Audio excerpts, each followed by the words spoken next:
मे शरणमणि सुखदेव गोस्वामी আমার বসিয়াছে বেশাসনে শ্রোতাসনে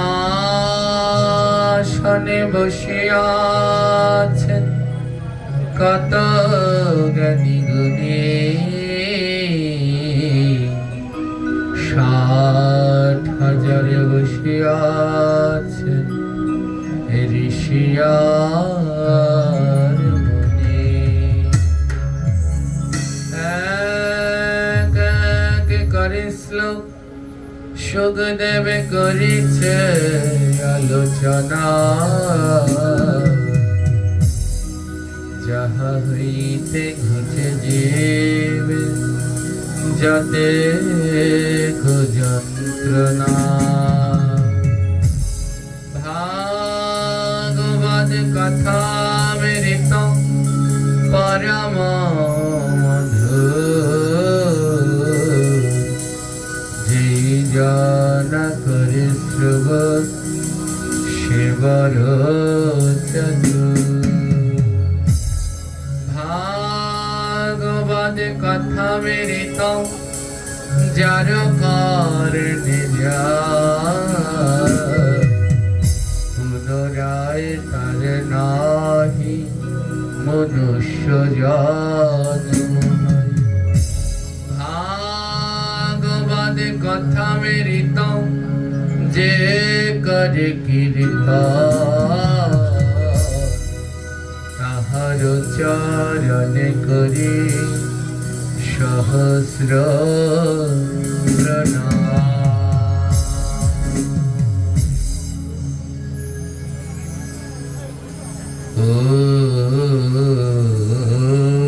উৎপন্না স্বাকথাম দেব পুণ্যা একাদশী কথাম পবিত্রম বিশ্বস্বাস্মিনা কথাম বৈদে ভূতা প্রিয়া। জয় নিতাই। খুব ধ্যান দিয়ে শ্রবণ করবেন।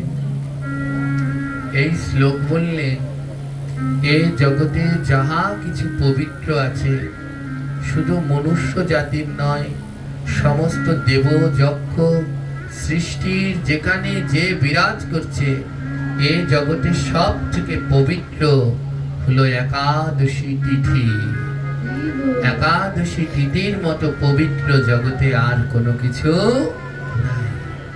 তাই গ্রন্থ বললেন, তীর্থের মধ্যে বারাণসী আর ব্রতের মধ্যে একাদশী। বারাণসী মানে কাশী ধাম।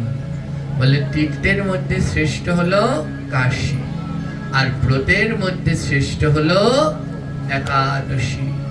তাই প্রত্যেকটি মনুষ্য জন্মগ্রহণ করে সবাইকে একাদশী ব্রত পালন করা একান্ত কর্তব্য। কাল হয়তো কোনো এক ভক্ত এই কাগজটি দিয়েছেন, কে দিয়েছেন জানি না, সে কি আজকে এসেছেন? যে দিয়েছেন বা জয় নিতাই। তো আজকে তো আমার অল্প সময় পাবো, একটু পর বাবা আসবেন, তিনি হরি কথা বলবেন, তাই কালকে ইচ্ছে করেই বলিনি। তাই এমনিতে কেউ যদি ব্যাসাসনে আমায় কোনো প্রশ্ন দেয়, আমি উত্তর দেই না। কিন্তু যেগুলো সমাজের জন্য প্রয়োজন, যেগুলো সমাজের জন্য মঙ্গল, সেইগুলো আমি অবশ্যই বলি। বিশেষ করে যে প্রশ্নগুলো দেয়া হয় ব্যাসাসনে আউল তাউল বাজানোর জন্যে, সমাজের ভিতরে গন্ডগোল সৃষ্টি করার জন্যে, ভাগাভাগি হওয়ার জন্যে, হিংসা করার জন্যে, ওই ধরনের প্রশ্নের উত্তর আমি কোনো সময় দেই না। কিন্তু যে প্রশ্নগুলো সবার জন্য মঙ্গল, তার উত্তর আমি অবশ্যই দেব। যিনি এই প্রশ্ন 5টি লিখেছেন তার চরণে আমার অনন্ত কোটি দণ্ডবৎ প্রণাম। এই প্রশ্ন যা জগতের জীবের কল্যাণে লাগবে। প্রথম প্রশ্ন, শ্রীকৃষ্ণ চৈতন্য মহাপ্রভু কি একাদশী ব্রত পালন করতেন এবং কিভাবে ব্রত পালন করতেন? এ কথা আমরা সমস্ত গ্রন্থের মধ্যে পাই। চৈতন্য চরিতামৃত, চৈতন্য ভাগবত, চৈতন্য মঙ্গল, চৈতন্য গর্চা, হ্যাঁ, এই গ্রন্থগুলোর মধ্যে অমিয়, নিমাই চরিত, এই গ্রন্থগুলোর মধ্যে আমরা সবাই দেখতে পাই যে মহাপ্রভু নিজে একাদশী ব্রত পালন করতেন এবং সবাইকেও একাদশী ব্রত পালন করতে বলতেন। তার মায়ের কাছে তিনি শেষ বলে গিয়েছিলেন, মা একাদশী ব্রত বন্ধ করো না। হ্যাঁ, কালকে আমরা বলেছিলাম না, কৃষ্ণ বড় না গৌর বড়, কার শক্তি বেশি, কৃষ্ণের না গৌরের? মনে আছে তো কার? গৌরাঙ্গ মহাপ্রভু। তাই মহাপ্রভু নিজে মালা পরলেন, নিজে তিলক পরলেন, নিজে একাদশী করলেন, নিজে জপ করলেন। কেন? নিজে আচারিয়া প্রভু অন্নরে শেখায়, নিজে না আচারিলে কবু অন্নরে শেখানো না যায়। তাই মহাপ্রভু নিজেও একাদশী করেছেন। হ্যাঁ, শুধু মহাপ্রভু নিজে নয়, অনেকেই মনে করে একাদশী বোধহয় এই অল্প কয়েকদিন আগের কথা। অনেক মানুষ আছে যারা একাদশী করতে চায় না, নিজেরা তো করবে না, করবেই না, আবার অন্যদেরকেও করতে দেবে না। হ্যাঁ, এরা ব্যাসাসনে এসে বলে যায় সধবা নারীরা একাদশী করবে না। হ্যাঁ, সধবা নারীরা একাদশী করবে না, একাদশী করবে বিধবারা। যাদের বাবা মা বেঁচে আছে তারা একাদশী করবে না, একাদশী করবে যাদের বাবা মা মারা গেছে তারা। সেই রকম একজন যোদ্ধা এইখানে কয়েকদিন আগেও বসে গেছে, যার একাদশী একেবারে বিশেষ শত্রু। হ্যাঁ, একাদশী তার কাছে মনে হয় মহা শত্রু। কিন্তু এর উত্তর আমি ভালো দিতে পারি না, এই ছেঁচাবাটা আবার গোপীনাথ বাবা সুন্দর দিতে পারে, আমি আবার এত ওই ছেঁচাবাটা দিতে পারি না। কিন্তু যেইটুকু দরকার সেটুকু তো বলতেই হবে।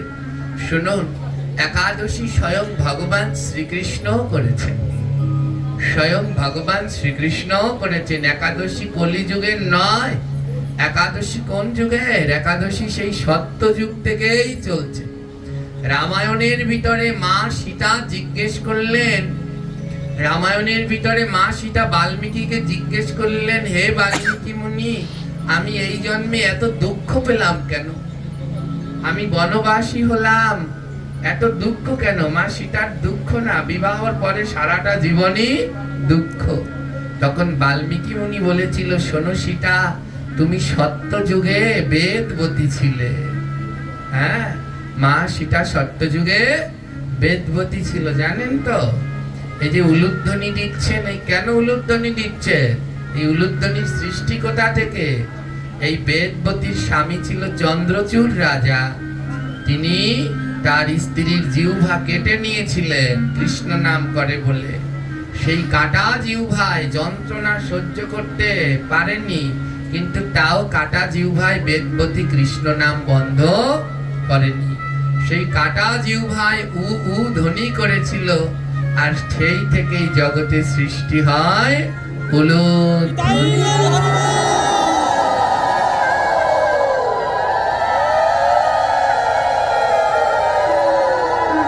বাল্মীকি মুনিকে জিজ্ঞেস করলেন যে আমার এত দুঃখ কেন? বাল্মীকি মুনি উত্তরে সীতাকে বললেন, পূর্ব জন্মে তুমি দশমী বিদ্যা একাদশী করেছো, তাই এই জন্মে তোমার এমন দুঃখ। হ্যাঁ, তাই কোনো সময় দশমী যুক্ত একাদশী করতে নাই। একাদশী করতে হবে কোন সময়? দ্বাদশী সংযুক্ত। একাদশী কোন সময় করতে হবে? যার সাথে দ্বাদশী আছে। যেই দিন সারা দিন একাদশী, হ্যাঁ, সারা দিনেও একাদশী, 1 মিনিট একাদশী পেয়েছে, আর সারা দিন দ্বাদশী, তাহলে ওই দিনই আপনাকে উপবাস করতে হবে। মনে রাখবেন, আমাদের ভজন হলো যুগল ভজন। কি ভজন? যুগল ভজন। একাদশী যদি কৃষ্ণ হয় তাহলে দ্বাদশী রাধা, আর যেই দিন একাদশীর সাথে দ্বাদশী যুক্ত হবে সেই দিনই ব্রত বা উপবাস পালন করতে হবে। অনেকেই একাদশী করে আর অন্যকে বলে, কোন একাদশী করছো? আজকে তো একাদশীর চিহ্ন নাই, আজকে কেন করছো? একাদশীর তিথি আলাদা আর ব্রত আলাদা। তিথি একটা আলাদা জিনিস, ব্রত একটা আলাদা জিনিস। হ্যাঁ, যেমন শিব চতুর্দশী, যেদিনকে চতুর্দশীর সাথে অমাবস্যা যুক্ত হবে সেই দিনকে উপবাস থাকতে হবে। চতুর্দশী তো শিব, অমাবস্যা তো মা। ওই যুগল, যেদিনকে যোগ হবে সেই দিনকে ব্রত করতে হবে। একাদশী স্বয়ং ভগবান শ্রীকৃষ্ণ নিজেও করেছিলেন। বলে কোনো প্রমাণ আছে? আছে। হ্যাঁ, ভগবান একটা প্রমাণ রেখে গেছে। আমার সবার বাড়িতে গোবিন্দের চিত্রপট আছে। আছে, জোরে বলুন আছে। গোবিন্দের গায়ে কয়টা প্রাণীর চিহ্ন দেখা যায় বলতে পারেন? কয়টা প্রাণীর চিহ্ন আছে ভগবানের গায়ে? এই বলতে পারছেন না। প্রতিদিন ঠাকুরকে ঠাকুর ঘরে দেখেন, কোন কোন প্রাণীর চিহ্ন? মাথার দিকে তাকালে কিসের চিহ্ন পাওয়া যায়? ময়ূরের পালকেই তো একটা বলে ফেলেছেন। আরো বলুন, আর কোনটা বলতে পারেন? চরণের নিচে আছে পুঁটি মাছের চিহ্ন। কিসের চিহ্ন? পুঁটি মাছ। 19টি চিহ্ন আছে, তার মধ্যে একটা পষ্টিকা, পুঁটি মাছের চিহ্ন। বুকে আছে ভৃগু পদ চিহ্ন। কিসে? বুকে দেখবেন একটা গোপালের বুকে একটা পায়ের ছাপা রয়েছে, এটা ভৃগু পদ চিহ্ন। আর একটি জলযন্ত্র চিহ্ন আছে, সবাই দেখতে পান কিন্তু বলতে পারছেন না। সেটা হলো কৃষ্ণের বাঁশির মাথায় একটা মাছের মাথা আছে। ও মাছটার নাম কি জানেন? মকর মাছ। কৃষ্ণের দেখেন না, যারা কালকে কীর্তন হবে দেখবেন যারা বাঁশি বাজায়, ওই বাঁশির মাথায় কি সুন্দর করে একটা মাথা রয়েছে। ওটা অনেকে বলে ময়ূরের মাথা। না না, ওটা হলো একটা মাছের মাথা, ওর নাম হলো মকর মাছ। সেই মকর মাছের মাথা আছে কৃষ্ণের বাঁশিতে। এত প্রাণী থাকতে মকর মাছের মাথা কেন? হ্যাঁ, এই নিয়ে সুন্দর একটা উপাখ্যান রয়েছে। হ্যাঁ, মকর মাছ কার বাহন জানেন? মকর মাছ কার বাহন? মা গঙ্গার বাহন হলো মকর মাছ। একাদশী করার নিয়ম কি? এইখানে একটা প্রশ্ন লিখেছেন। একাদশী ব্রত কত বয়স থেকে কত বয়স পর্যন্ত পালন করা উচিত? একাদশী ব্রত পালন করা উচিত 8 বছর থেকে। কত? 8 বছর থেকে 80 বছর পর্যন্ত সকলকে একাদশী ব্রত পালন করা উচিত। আয়োজন শেষ হলে আমার সাউন্ডটা একটু বাড়ান, আমার গলায় ব্যথা তো এত লাগবে না, যতটুকু দরকার। 8 থেকে 80 বছর পর্যন্ত একাদশী ব্রত পালন করা সবার কর্তব্য। যারা 8 বছরের নিচে ছোট বাচ্চা, এরা যদি না করে একাদশী তাহলে তাদের পাপ হবে না। কিন্তু 8 বছর হয়ে গেলে বাবা মাকে উচিত তাদের সন্তানদের একাদশী ব্রত করানো। আর যাদের 80 বছর বয়স হয়ে গেছে, তারা যদি না চায় যে আমার 80 বছর হয়ে গেছে আমি আর করব না, তাহলে তাদেরও অপরাধ হবে না। কিন্তু কেউ যদি 80 বছর হয়ে যাওয়ার পরেও মনে করে না যতদিন পারবো ততদিন করব, তাহলে অবশ্যই করা উচিত। আমার ঠাকুমাকে আমি দেখেছি, তিনি 100 বছর ছিলেন আর তার মধ্যে 100 কাছাকাছি পৌঁছেছিলেন, কিন্তু তিনি কোনোদিন একটা একাদশী ব্রত বন্ধ করেনি। কোনো সময়, শুধু একাদশী না, যে কোনো ব্রতই তিনি বন্ধ করতেন না। তাই যাদের শক্তি সামর্থ্য আছে সবারই করা উচিত। 80 পার হলেও করা যাবে, যে করা লাগবে না এমন না, যদি চায় সে করতে পারে। বৃন্দাবনে ভগবান শ্রীকৃষ্ণের বয়স যখন 8 বছর হয়ে গেল, একাদশী চলে আসলো। ভগবান বলে, আজ তো আমারও একাদশী করতে হবে। যদি আজ আমি একাদশী না করি তাহলে সবাই বলবে ভগবান নিজেই তো মানেনি, তাহলে আমরা কেন মানব? তাই ভগবান ও একাদশী ব্রত পালন করেছিলেন। একাদশী কি মা? ভগবান দুটি জিনিস সৃষ্টি করেছেন, তার মধ্যে একটা হলো পাপ পুরুষ। ব্রহ্মা সৃষ্টি করেছিলেন পাপ পুরুষকে। পৃথিবীর সমস্ত পাপ দিয়ে নির্মিত হয়েছিল পাপ পুরুষ। আর এই পাপ পুরুষ সৃষ্টির পরে পাপ পুরুষ সবাইকে দিয়ে পাপ করাতে লাগলো। এই পাপ পুরুষের এত পাপ, নিজের মাকে হত্যা করলে যেই পাপ হয় সেই পাপ দিয়ে তৈরি হয়েছে তার চোখ। হ্যাঁ, নিজের গুরুকে হত্যা করলে যেই পাপ হয় তা দিয়ে তৈরি হয়েছে তার হাত। এমনি করে সব পাপ দিয়ে তাকে তৈরি করা হয়েছিল। তো এই পাপ পুরুষ সব জায়গায় ঘুরে বেড়ায় আর সবাইকে দিয়ে পাপ করায়। তখন পাপ পুরুষের হাত থেকে বাঁচার জন্য ভগবান জগতে অবতীর্ণ হন, আর সেই রূপের নামই হলো একাদশী। যখন একাদশী আসে, পাপ পুরুষ পড়লেন মহাবিপদে। ভগবানের কাছে বলল, একাদশী এত পুণ্য, তার প্রভাবে আমি থাকতে পারি না। হে ভগবান, তাহলে আমায় কেন সৃষ্টি করলেন? যদি একাদশীকে সৃষ্টি করলেন তাহলে আমি থাকবো কোথায়? ভগবান বলল, শোনো, কলিযুগ তো, তাই পাপের ভাগ বেশি। তাই কলিযুগে পাপ থাকবে 14 দিন আর পুণ্য থাকবে একদিন। তাই প্রত্যেক 15 দিনে একদিন হবে একাদশী। আর একাদশী হবে সব থেকে পবিত্র দিন। একাদশীর দিন সমস্ত জায়গায় ভগবান বাস করে। একাদশীর দিন এই খুঁটি কাঠ সব জায়গায় ভগবান বাস করে। শুধু 5 জায়গায় ভগবান থাকে না। কয় জায়গায় থাকে না? এই 5টি জায়গা হলো পঞ্চ শস্য। ধান জাতীয় যা আছে সব, ডাল জাতীয় যা আছে সব, তেলবীজ জাতীয় যা আছে সব, তিল জাতীয় যা আছে সব, জব জাতীয় যা আছে সব। এই পঞ্চশস্যের মধ্যে একাদশীর দিন ভগবান থাকে না। এই পঞ্চশস্যের মধ্যে একাদশীর দিন থাকে পাপ পুরুষ। তাই একাদশীর দিন যদি কেউ এই পঞ্চশস্য গ্রহণ করে তাহলে পাপ পুরুষ তাকে দিয়ে 14 দিন পাপ কাজ করায়। আর যদি একাদশীর দিন কেউ এই পঞ্চশস্য গ্রহণ না করে তাহলে পাপ পুরুষ তাকে দিয়ে 14 দিন পাপ কাজ করাতে পারে না।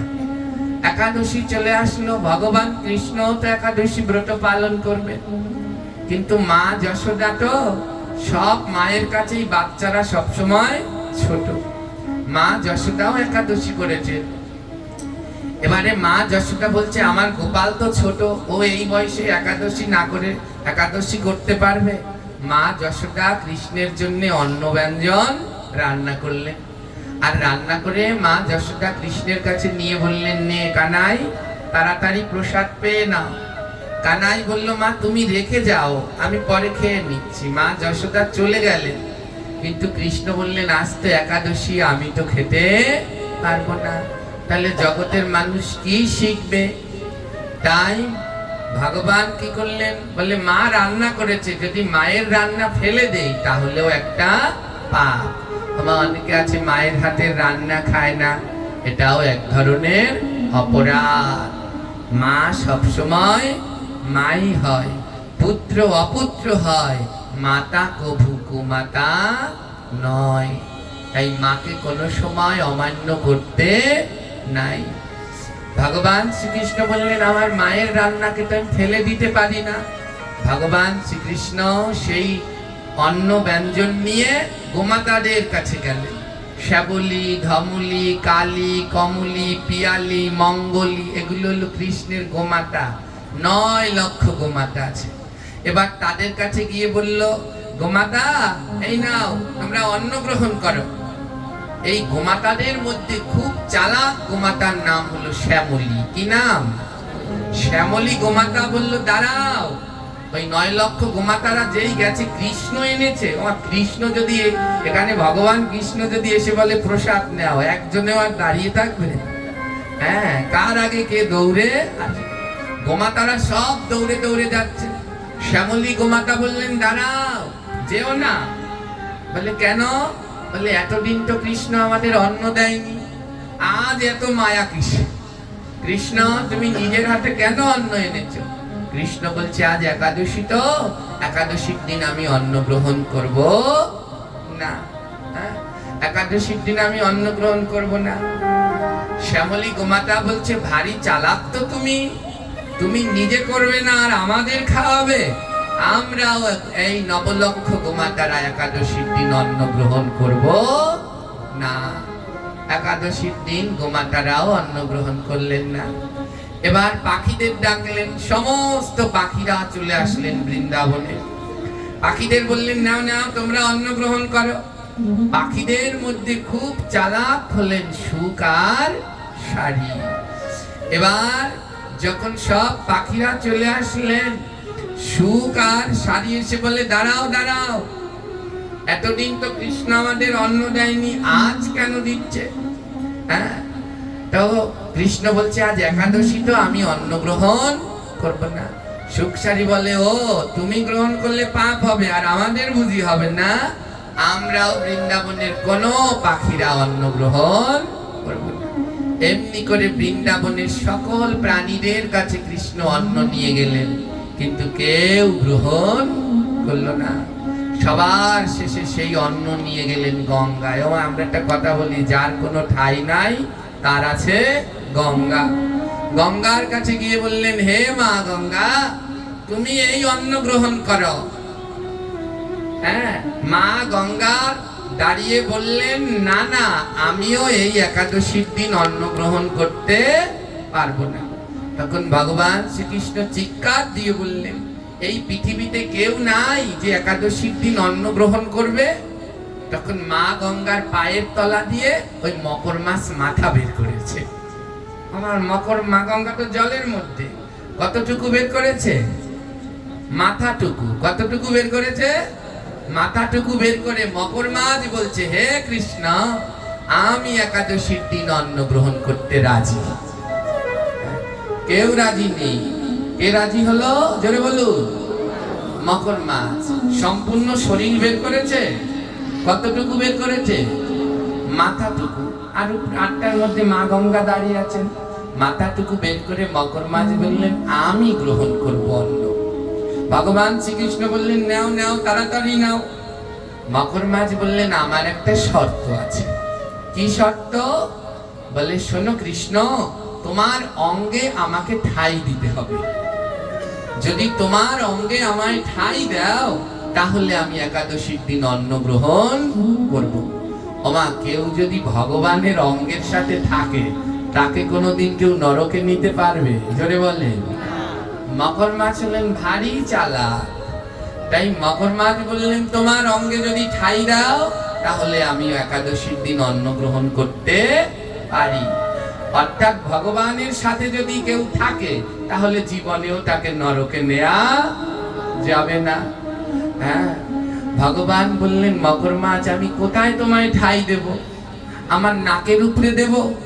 মকর মাছ বললেন, না না, তাহলে তোমার নাকটা কেমন দেখাবে? তো তাহলে মাথার উপরে দেব? বলেন, না না, তাহলে মাথাটা কেমন দেখাবে? বলে, হাতের উপরে দেব? ভগবান বললেন, মকর মাছ বললেন, না না, হাতেও দেয়া লাগবে। তখন ভগবান বললেন, তাহলে কোথায় দেব? তখন মকর মাছ বললেন, হে কৃষ্ণ, তোমার বিগ্রহ বাঁশি ছাড়া অচল। কৃষ্ণ আছে, যদি তার হাতে বাঁশি না থাকে, তাহলে সেই বিগ্রহ পূর্ণ হয়? যারা বললেন, হয়। কৃষ্ণ থাকলে তার হাতে বাঁশি থাকতে হবেই হবে। মা সরস্বতী আছে, যদি তার হাতে বীণা না থাকে, সরস্বতী পূর্ণ হবে? মকর মাছ বললেন, হে গোবিন্দ, বাঁশি ছাড়া তো তুমি অপূর্ণ। তাই যেখানে কৃষ্ণ সেইখানেই বাঁশি আছে। তাই তুমি একটা কাজ করো, তোমার ওই বাঁশির মাথায় আমাকে একটু ঠাঁই দাও। গোবিন্দ বললেন, ধন্য যে জনা কৃষ্ণ ভজে সে বড় চতুর।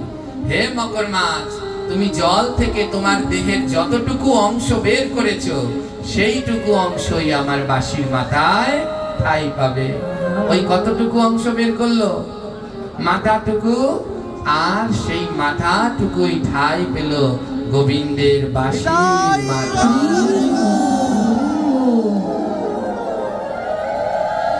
জগতে ভগবান প্রমাণ করে দিলেন যে স্বয়ং ভগবান নিজেও একাদশী করেন।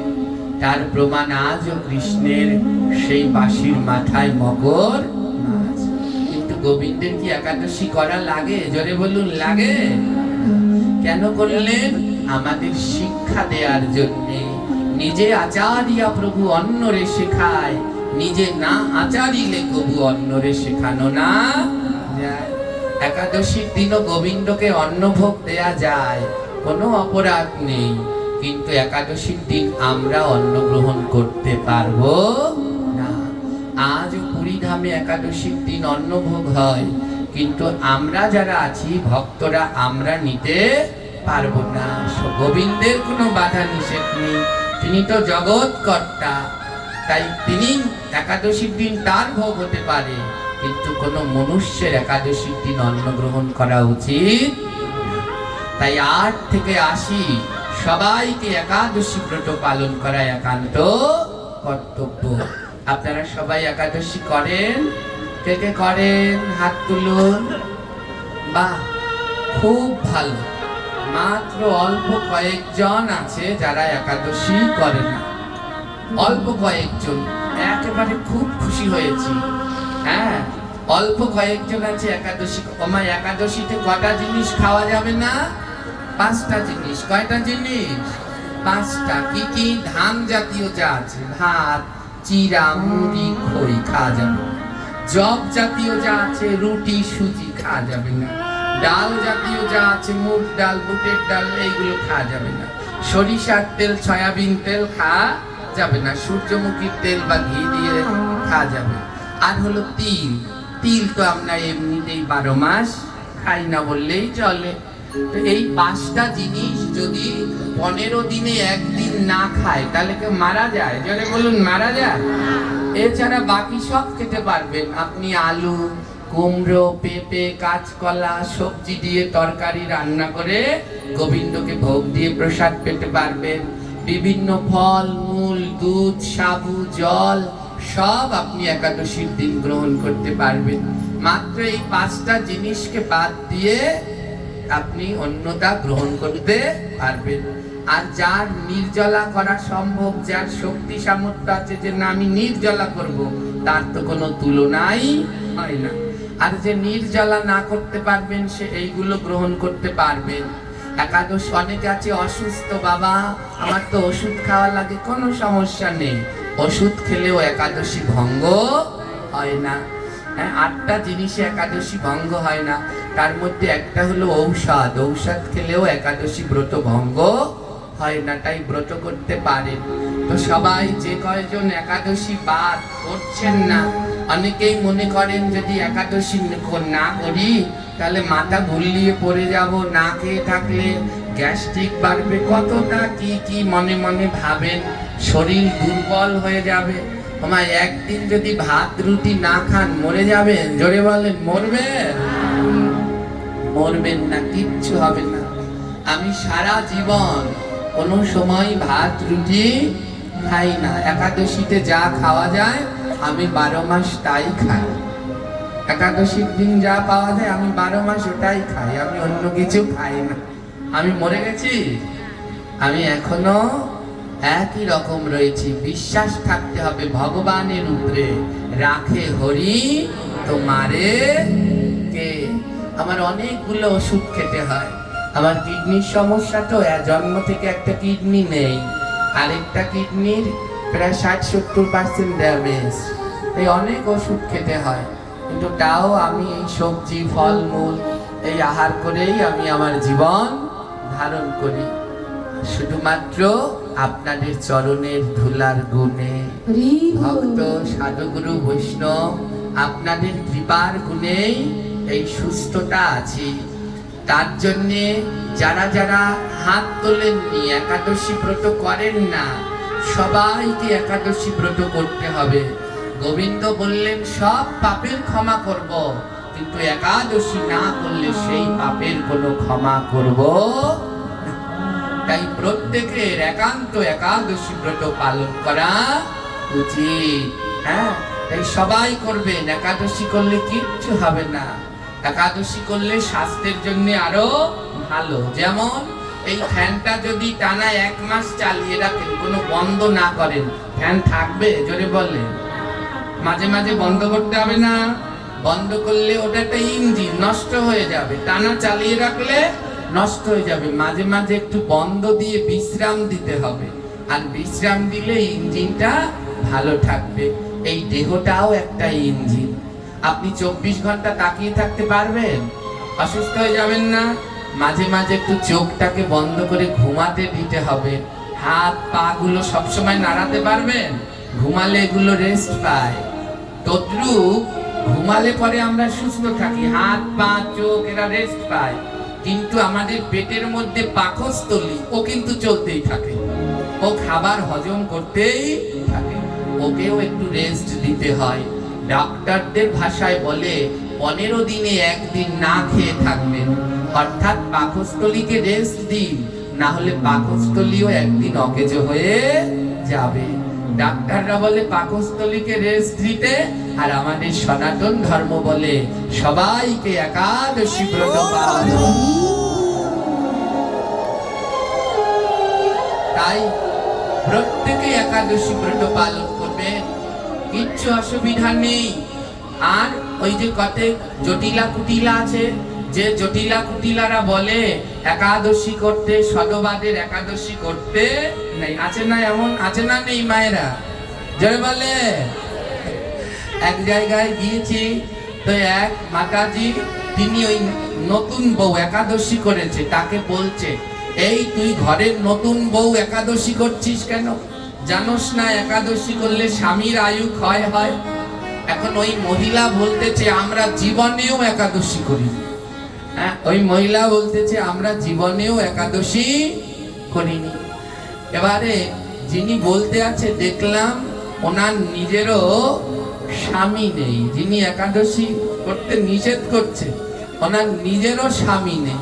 তা আমি ওনাকে প্রশ্ন করলাম, ও মাতাজি, আপনি তো জীবনেও একাদশী করেননি, তাহলে আপনার স্বামী কেন মারা গেল? হ্যাঁ, এইগুলো হলো ভুল ধারণা। একাদশী সবার পালন করা একান্ত কর্তব্য। একাদশী ব্রত পালন না করলে তার সেই অপরাধের কোনো ক্ষমা হয় না। হরি ভক্তি বিলাসের 12 নম্বর বিলাসের 80 নম্বর শ্লোকে এবং স্কন্ধ পুরাণে দেবাদিদেব মহাদেব বললেন, হরি বাসরে ভোজন করিলে তাহারা যদি সৌর, শৈব, শাক্ত যে কোনো কিছু হোক, যদি হরি বাসরের দিন অন্ন ভোজন করে, তাহলে তাদের অবশ্যই নরক যন্ত্রণা ভোগ করতে হয়। জয় নিতাই। তাই যেই মতই পালন করেন, আপনি শক্তি মত পালন করেন, শিব সাধনা করেন, কালী সাধনা করেন, সবারই একাদশী ব্রত পালন করা একান্ত কর্তব্য। হ্যাঁ, একাদশীর দিন কাহারও মৃত্যু হলে তিনি তার কোন গতি লাভ হয়? একাদশীর দিন কেউ যদি দেহত্যাগ করে, অবশ্যই তিনি বৈকুণ্ঠ ধাম প্রাপ্ত হয়। এতে কোনো সন্দেহ আছে? জোরে বলুন, আছে? একাদশীর দিন দেহত্যাগ করলে অবশ্যই তিনি বৈকুণ্ঠ ধাম প্রাপ্ত হয়। কিন্তু একটা তত্ত্ব আছে। কি তত্ত্ব? যেমন আমাদের বাড়ির পাশে একজন ছিলেন, হ্যাঁ, আমাদের বাড়ির পাশে একজন ছিলেন, উনি সারা জীবনেও একাদশী করেননি, সারা জীবনেও একাদশী করেনি, কিন্তু মারা গেছে একাদশীর দিন।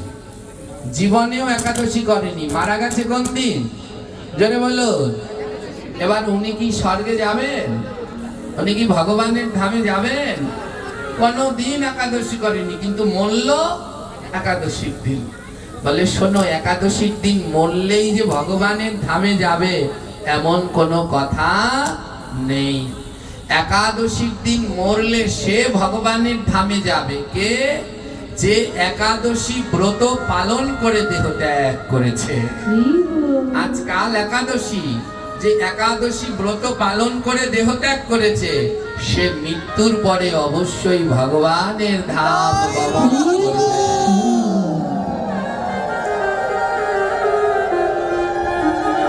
আপনারা যে যেখানে জায়গা পান বসে পড়বেন। এমন বিরক্ত করবেন না, যে যেখানে পান বসে পড়ুন। তো একাদশীর দিন যদি কেউ একাদশী না করে একাদশীর দিন মারা যায়, যে একাদশী করেনি কিন্তু মারা গেছে কবে? একাদশীর দিন, মনে রাখবেন সে কোনো দিন ভগবানের ধাম তো দূরের কথা, তার নরক ছাড়া আর কোথাও বাস হবে না। তাই একাদশীর দিন মারা গেলে সেই ভগবানের ধামে যায় যিনি একাদশী ব্রত পালন করে দেহত্যাগ করেন। আর একাদশী না করে যিনি মারা যায় সে কোনো সময় ভগবানের ধামে যায় না, বরং নরকে প্রবেশ করে। তাই আমাদের সকলের উচিত 8 থেকে 80 সবার উচিত একাদশী ব্রত পালন করা। ভগবান সমস্ত পাপের ক্ষমা করবেন, কিন্তু একাদশী না করলে কোনোদিন ক্ষমা করবেন না। তাই যারা যারা একটু আগে হাত তোলেননি তাদের সবার চরণ ধরে অনুরোধ, আপনারা সবাই একাদশী ব্রত পালন করুন। কালকে কি রয়েছে জোরে বলুন, কালকে কোন তিথি? পরম পবিত্র একাদশী তিথি এবং সব থেকে শুভ একাদশী তিথি। আমাদের বছরে কয়টা একাদশী হয় জোরে বলুন? কটা? 24টা। 24টা ধরে নিন, 24টা একাদশী, 12 মাসে 24টা ধরে নিন, এর বেশিও হয়। হ্যাঁ, তো এই 24টা একাদশীর মধ্যে সব থেকে প্রত্যেকটা একাদশী শ্রেষ্ঠ, কিন্তু সব থেকে পরম পবিত্র হলো 5টা। পরম পবিত্র কয়টা? 5টা। আপনারা খনার বচন শুনেছেন? খনার বচন, খনার বচন কোন কাজে লাগে জোরে বলুন? কোন কাজে? এখন আর কেউ খনার বচন তেমন পারে না, জানে না, কিন্তু আমাদের বাঙালিদের জীবনের এক বিশেষ অধ্যায় জুড়ে রয়েছে খনার বচন। খনার বচন সাধারণত কৃষিকাজে ব্যবহার করা হয়, জ্যোতিষ শাস্ত্রে ব্যবহার করা হয়। হ্যাঁ, ওই যে যেমন বলে না, যদি বলে মাঘের শেষ ধন্য রাজার পুণ্য দেশ। যদি মাঘ মাসের শেষে বৃষ্টি হয় তাহলে বুঝে নিতে হবে এই বছর খুব ভালো যাবে। এমনি করে খনার অনেক বচন আছে, যেমন কৃষিকাজে বচন, কলা রুইয়ে না কাটে পাত, তাতেই কাপড় তাতেই হাত। অর্থাৎ কলা গাছ লাগিয়ে কলা গাছের পাতা কাটতে নেই, যদি কলার পাতা কাটে তাহলে কলার ছড়া বড় হয় না। এমনি খনা অনেক, জ্যোতিষী তো অনেক তার বচন আছে। হ্যাঁ, যেমন খাবারের সম্বন্ধে খনা বলেছেন। খনা শুধুমাত্র একজন কৃষিবিদ নয়, খনা সম্বন্ধে আমি একটু জানি। কেন জানেন? আমি তো বাংলায় অনার্স মাস্টার্স করেছি, আমাদের একটা পাঠ ছিল খনার বছর। হ্যাঁ, ওটা সম্বন্ধে পড়ে দেখলাম খনা একজন কৃষিবিদ, খনা একজন জ্যোতিষী, খনা একজন ডক্টর, খনা একজন পরম বৈষ্ণব। হ্যাঁ, খনা একজন ডক্টরও ছিলেন। খনাটার একটা বচনের ভিতরে লিখেছেন, খাওয়া নিয়ে লিখেছেন। হ্যাঁ, সকালে খাবে বণিকের মতো, দুপুরে খাবে রাজার মতো, রাতে খাবে ভিখারির মতো, এইভাবে খাবে যত, স্বাস্থ্য অটুট থাকবে তত। অর্থ বোঝেন? খনা এই বচনের মধ্যে বলছে সকালে খাবেন বণিকের মতো। হ্যাঁ, জাতি ভেদ আদৌ করতে নেই, কিন্তু যত জাতি আছে এর ভিতরে একটু সচেতন, কিপটে বলা যাবে না, সচেতন হলো গিয়ে বণিকরা। এরা না লাগলে কোনো কিছু খরচ করে না। 5টা জাতি, এনারা একটু কিপটে বললে আবার রাগ হবে, একটু সচেতন। হ্যাঁ, তারা কারা? তাও খনার বচনের মধ্যে আছে। সাহা, কুণ্ডু, তাঁতি, বণিক আর কর্মকার, জাতির মধ্যে এই 5 কিপটে হয় ভার। হ্যাঁ, এই 5 সত্যি হয়। হ্যাঁ, চিন্তা নেই, কেউ রাগ হবেন না, আমিও আছি দলে, আমরাও কুণ্ডু। হ্যাঁ, তো এই 5 একটু মিলিয়ে দেখবেন, এরা একটু সচেতন, যা লাগে বেশি খরচ করতে চায় না, আর ধনীও হয় আবার এই 5 জাতি। এদের টাকা পয়সারও অভাব নাই, কারণ যারা খরচ করে না তাদের তো বাড়বেই। হ্যাঁ, তো তাই খনাটার বচনের মধ্যে বললো সকালে খাবে বণিকের মতো। বণিকরা যেমন না লাগলে কিছু খরচ করে না, তাই সকালে এমন ভাবে খাবে, হালকা খাবার, হ্যাঁ হালকা কিছু খাবে। দুপুরে খাবে রাজার মতো। রাজা যেমন বিশাল পেট ভরে খায়, দুপুর বেলায় যত পারো রাজার মতো খাও। আর রাতে খাবে ভিখারির মতো। ভিখারি যেমন দুটো রুটি এক মুঠ মুড়ি খেয়ে রাত্রবেলায় শুয়ে পড়ে, এমনি ভাবে রাতে খাও। এইভাবে খাবে যত, স্বাস্থ্য অটুট থাকবে তত। আমরা খাই এইভাবে, সকালেও এক গাদা, দুপুরেও এক গাদা, রাত্রেও এক গাদা। এর জন্য আমাদের আচার্যগণ অন্ন গ্রহণ করতেন একবার। কয়বার? এই গোবিন্দের অন্নভোগ কয়বার হয়? একবার হয়। তাই যারা প্রকৃত ভক্ত, যারা সদাচারী জীবন পালন করে, তারা 3 বার কোনো সময় অন্ন গ্রহণ করে না। তারা সব সময় একবারই অন্ন গ্রহণ করে। হ্যাঁ, অন্ন ভগবানকেও একবার দেয়া যায়, আর ভক্তদেরও একবারই নেয়া উচিত, যারা প্রকৃত নিষ্ঠার সাথে জীবন যাপন করতে চান। তো খনা একজন বৈষ্ণব ছিলেন। একটা বাণীর মধ্যে খনা টোটাল বৈষ্ণব তত্ত্বকে তুলে ধরলেন। এটা বলেই আমি আমার বিশ্রাম দেব। বাবা কি এসে গেছে? এই বাণীটার ভিতরে খনা বললেন কি, সনাতন ধর্ম হয় সর্বশ্রেষ্ঠ সার, ইহার মধ্যে 12 বার মান্য সবার। 12 বারের কথা শুনিস, ব্রতগুলো পালন করিস, তা যদি না পারিস, শয়ন উত্থান পার্শ্বমোরা, তাহার মধ্যে ভৈম ছোড়া, নির্জলাটা সবার সেরা, পাগলার 14 পাগলিরা, টিহা নিয়াই কাল কাট, 2 ছোড়া আর 1 ছুরির জন্মদিন, পালন করতে করিস না ভিন, ইহাও যদি না পারিস, ভগার খালে ডুইবা মরিস। খনার বচন, হ্যাঁ অর্থ কি জানেন? মাথার উপর দিয়ে গেল। সনাতন ধর্ম হয় সর্বশ্রেষ্ঠ সার। সনাতন ধর্মের উপরে আর কোন ধর্ম আছে পৃথিবীতে? সবাই বলতে বাধ্য যে পৃথিবীর প্রথম ধর্মের নাম হলো সনাতন, যা পূর্বে ছিল, বর্তমানে আছে এবং পরেও থাকবে। এই সনাতন ধর্ম। সনাতন ধর্ম হয় সর্বশ্রেষ্ঠ সার, ইহার মধ্যে 12 বার মান্য সবার। আমাদের বার কয়টা? জোরে বলুন। 7টা। কিন্তু খনা বললেন কয়টা? 12টা। খনা বলেছেন কয়টা? আর আমরা বার বলি শনিবার রবিবার, কয়টা হয়? 7 বার। আর খনা বললেন 12। এই বার মানে শনিবার রবিবার নয়। খনা যে বার বলেছে এই বার মানে বরেণ্য। এই বার মানে কি? বরেণ্য। ভাগবতে আছে 12 মহাজন। কয়জন মহাজন? 12 মহাজন। স্বয়ম্ভু, নারদ, শম্ভু, কুমার, কপিল, মনু, প্রহ্লাদ, জনক, ভীষ্ম, বলির বৈয়া, সখী বয়াম। এই হলো 12 মহাজন। যে কোনো ইস্কন মন্দিরে গেলে একটা ছোট বই কিনতে পাবেন, 12 মহাজনের উপদেশ। হ্যাঁ, যদি বইটা কিনবেন সবাই, গ্রন্থ না পড়লে কোনোদিন গ্রন্থি যায় না। গ্রন্থ পড়তে হবে। ওই বইটা এই পাতলা, কিন্তু কি অমৃতময় গ্রন্থ, না পড়লে বুঝতে পারবেন না। 12 মহাজনের উপদেশ পড়ে দেখবেন। হ্যাঁ, খনা এই তার বচনের মধ্যে বললেন 12 বার মান্য সবার, অর্থাৎ এই 12 জন মহাত্মাকে সবাই মান্য করবে।